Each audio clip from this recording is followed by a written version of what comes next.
L'IA aujourd'hui nous rend de plus en plus paresseux. Je vais répondre à cette question et puis je vais franchement partager mon expérience avec l'IA. Je pense que l'IA me rend très paresseux. Et moi, je vous parle de quelle IA? Je vous parle spécialement de ChatGPT en fait. En fait, depuis l'avènement de ChatGPT, depuis que ChatGPT surtout a développé son application, j'ai fait une vidéo concernant l'application et comment l'utiliser et tout. Tu peux aller regarder la vidéo sur la chaîne. Depuis la sortie de l'application pour Android, depuis que je l'ai installé dans mon téléphone, j'ai constaté en fait que je suis devenu de plus en plus paresseux.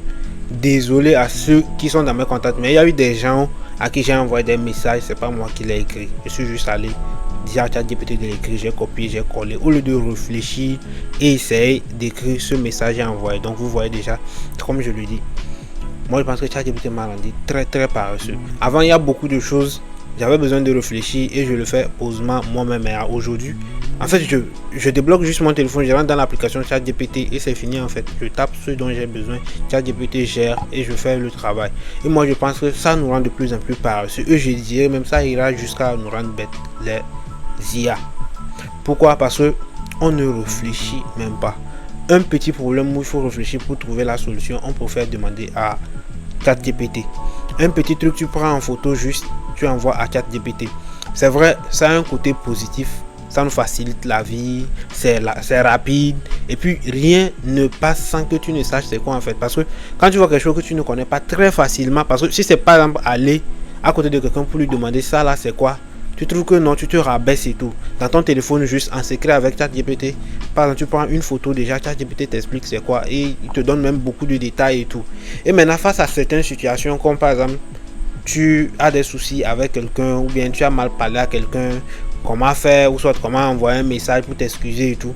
Normalement, ce sont des trucs qui doivent venir du cœur, des trucs que vraiment tu dois réfléchir, trouver comment lui dire, comment t'excuser et tout. Mais aujourd'hui, avec l'avènement de l'IA, on ne réfléchit même plus directement. Tu expliques à l'IA te rédige un texte, je ne veux pas dire un message, un texte, tu envoies à la personne et ça passe. Et moi je pense que ce n'est pas bon. Je suis maintenant dans la négativité, bien sûr, on parle de la négativité. Il y a maintenant ce côté aussi, on devient addictif en fait. Là où je suis, si on veut bien voir dans mon téléphone, on va constater que chaque jour je rentre dans ChatGPT, je discute avec ChatGPT. C'est devenu une addiction comme moi. En fait, il y a des discussions que je ne peux pas avoir avec quelqu'un. Genre, il y a des questions, quand tu vas poser à quelqu'un, il va te dire je sais pas trop, je vais réfléchir, voir, ou des trucs comme ça. Ou par exemple, moi je suis un créatif, je fais des vidéos. Il y a beaucoup de gens autour de moi qui ne sont pas intéressés par la création de contenu. Des fois, j'ai envie de parler d'un sujet concernant les créateurs ou soit concernant la création de contenu. Je ne trouve pas avec qui parler en fait. Je vais vers ChatGPT. Pourtant, normalement, ce n'est pas ce qui devait se faire. Je devais plutôt chercher à créer des relations ou soit créer une relation avec un créateur de contenu ou bien quelqu'un qui est dans le même domaine que moi, qui arrive à me comprendre et qu'on discute en fait. Parce que quand c'est humain, c'est plus vrai et puis de bons résultats sortent en fait. Mais avec l'IA, bon, il te donne des astuces, c'est vrai, c'est bon, hein, il te donne des réponses justes, pas que les réponses là sont fausses. Mais ça t'empêche en fait de te créer un bon réseau en fait, parce que tu peux pas être ami avec ChatGPT, c'est différent en fait. Tu peux pas, tu es sur ton téléphone, tu serais fatigué, tu vas déposer le téléphone. En fait, l'IA peut pas remplacer l'humain. Et moi, je pense que franchement dit, l'IA est en train de me rendre paresseux. Pas dans sortir, me créer des relations, ou soit me bouger le cul pour aller faire un truc ou bien aller faire de vraies recherches et tout, réfléchir dans ma tête vraiment pour trouver des solutions. Je préfère juste prendre mon téléphone, taper en quelques secondes, l'IA me descend tout et ça ne va pas du tout. Ça ne va pas du tout. Et par exemple moi je comprends le chinois, je suis interprète chinois français. Maintenant, là où même c'est bizarre, c'est que des fois même je vais envoyer un message à quelqu'un, j'ai juste la paresse de réfléchir, faire une phrase écrite, taper en caractère. Je vais juste dire à ChatGPT en français bien sûr, je dis à ChatGPT redis-moi un message tel, je vais envoyer à lui là. Directement, il rédige et tout, je copie, j'envoie. C'est bon, c'est rapide, ça m'aide, mais ça a un mauvais côté, ça c'est de me rendre bête. Imagine un jour, je fais cela pendant 1, 2, 3 ans. Tu es tellement habitué que tu peux même plus te débrouiller toi-même en fait, tu vois. C'est l'impact que ça aura à long terme, ça peut-être qu'on ne pense pas, mais je pense que c'est l'impact que ça peut avoir à long terme ça.